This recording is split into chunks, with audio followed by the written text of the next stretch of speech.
Gym Power on Steam. Gym Power, The Lost Dimension in 3D, is on Steam. What the fuck? Why put this out?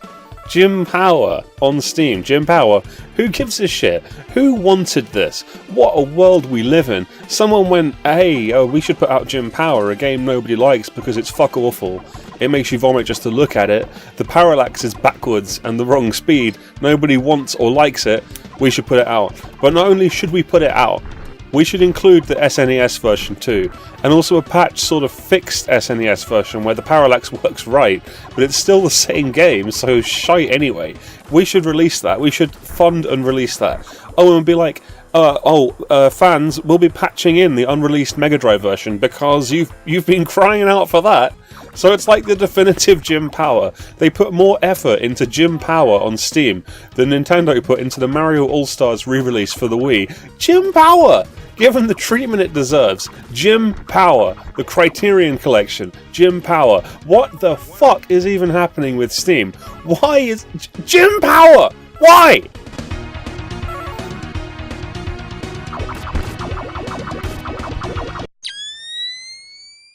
Report all clear.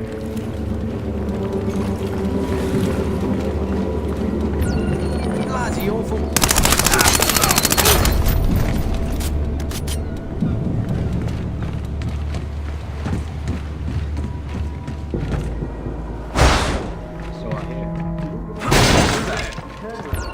I see it! What's that?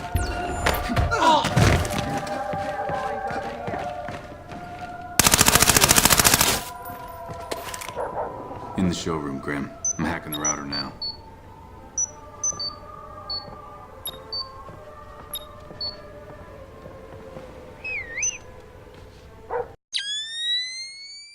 Ladies, gentlemen, others, let's talk about liking games. In order to like games, I feel like it's important to like games. And I don't just mean the cream of the crop, the absolute best software of all time, the pinnacles of the medium. I mean games, as a thing, all games. Taking each and every game as the chance to have a damn good time. It's cool, God, I feel silly saying this, but it's true. It's cool to go on the internet and just shit on mid-tier games. It's cool to get attention by being as scathing as possible, and I've had fun doing it. It's fun to be scathing. I was talking with a friend of mine about this segment as I was planning it, and I mentioned the Game Grumps video about Super Alfred Chicken for SNES. They put it out a little while back, and it's just them taking a big dump on the game. And my friend said something like, man, you're still annoyed about that video. You really hold a grudge. And then I thought about it, and I went, yeah, kinda, I do, because it's the antithesis of my approach to video games, and what I appreciate about them. I mean, they did this video, and it's entertainment, sure, I get that. But they played that game, and they didn't attack an enemy, they didn't seem to care to find out how, they didn't care what the goals were, or how the basic elements of the game were made up, and how they interacted with each other.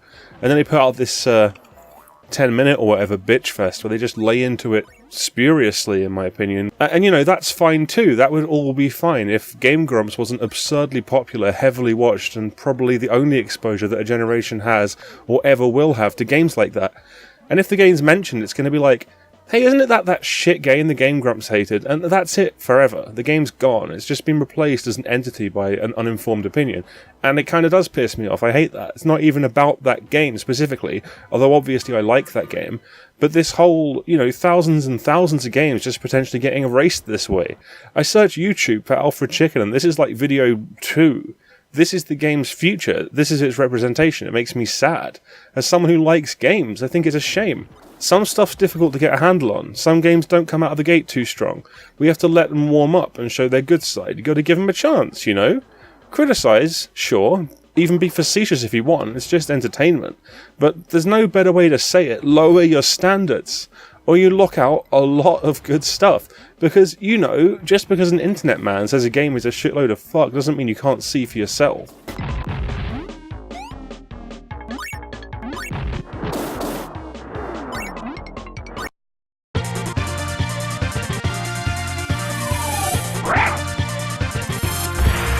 Nah, you know what, there's suspension of disbelief, and then there's just outright stupidity, and this game just crossed that line.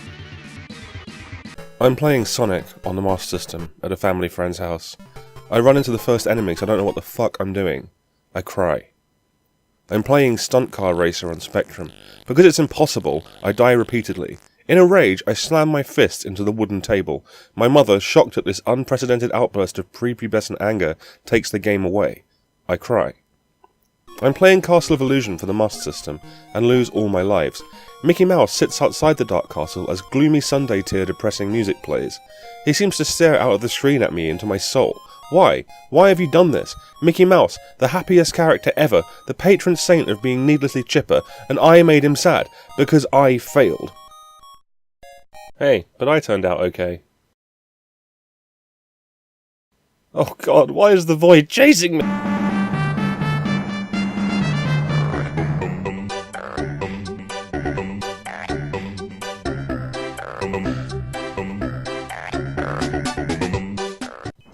Winky is one of the animal buddies that the titular Donkey Kong and non-titular Diddy Kong can ride in the original Donkey Kong Country for Super Nintendo. He can be utilised to do high leaps, as frogs are wont to do, in order to reach extra bananas and letters such as O and G.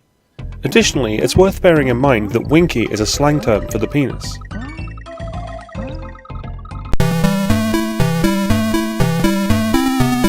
Okay, here's a piece of fan mail from, well, there's quite a few names listed on here, let's give it a read. Dear Stuart Gipp, how do you have the gall to do a feature about giving shitty games a chance when you opened this episode with a feature ripping the shit out of Jim Power just for like an uninterrupted minute?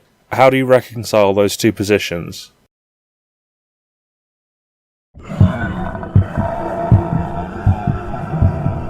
Last time on Video World, you might remember how we talked about the GBA turning 15. Well, I mean, I talked about it, you had no part of it, unless you were angrily yelling at the screen like, "You wrong about games, dickhead," which would be fair enough, to be honest. Anyway, I didn't really mention any of the system's excellent software, so I thought I'd remedy that with yet another of my now predictable top 5s, complete with the same sound clips and interstitial graphics as before. And one.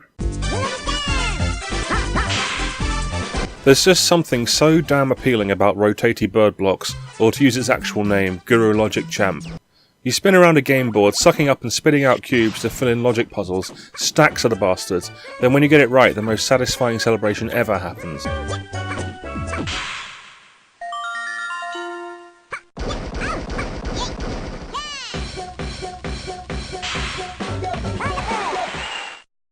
It's absolutely the ideal portable puzzle game on a system which unquestionably has you spoiled for choice when it comes to brain teasers.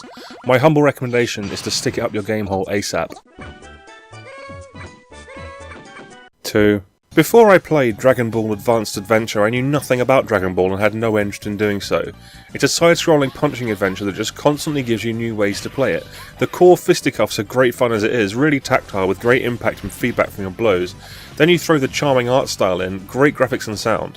Then you beat the game as Son Goku and unlock Krillin, beat it again with him and unlock Extra Mode, start finding character portraits hidden around the place and realise that they threw in the ability to play as every single enemy sprite in the game, seemingly just because they could.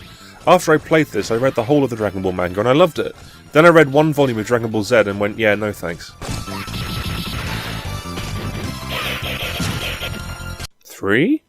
Raymond III Hoodlum Havoc is very little like its big console cousin, being a very strange crossbreed of Rayman 2 locations, villains and music, with some smaller elements from the sequel, which suggests that this was a title delayed in development and originally intended to be a version of Rayman 2 on GBA. Fairly irrelevant, sorry, but that stuff fascinates me. Anyway, Rayman 3 on GBA is a treat, a great and fairly methodical platformer, with frankly incredible graphics, plenty of levels, and some exciting chase sequences. Well worth your time. Oh, also, it links up with the GameCube version to unlock around 20 extra levels. You have to stay hooked up to the cube to play them though, so that's stupid. 4. Don't switch off the video. I know how a lot of people feel about Kingdom Hearts, I understand, okay? I know how it looks, I know how the series gets. I'm a big fan, but I get why people don't like it. This is a great video game regardless of how you feel about the setting, the characters, whatever. It's part quasi-roguelike isometric dungeon crawler and much larger part active card game. It'd be way too complicated to explain how the cards work for this short snippet, but it's easy to pick up and satisfying to build a deck. The story is actually probably the best presented in the series. The graphics are really clean and nice. It's just a superb game. Please, give it a chance.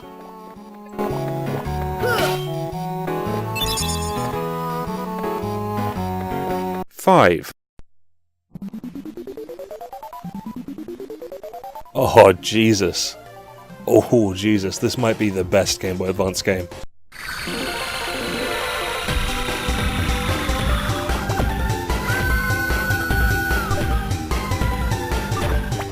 It might be one of the best games ever, it's just perfect. Satisfying, crunchy combat with plenty of systems to add some complexity without being overwhelming at any point. The graphics and sound are so wonderful and cohesive and stylish, and it's like this playable encyclopedia of Osamu Tezuka characters. It features cameos from so many of his manga, and it's all weaved into this fascinating storyline that I don't want to spoil. It's the cleverest justification for a New Game Plus mode that I've ever seen in any game, and makes the second playthrough part of the first playthrough without feeling like filler, because it makes you into a fucking detective. It just throws together this action gameplay, this shmup stuff which is brilliant, and this narrative that twists all over the place and is thrilling, heartwarming, satisfying, just utterly wonderful, essential. It is the best GBA game. Maybe. I don't know. You just have to try it out.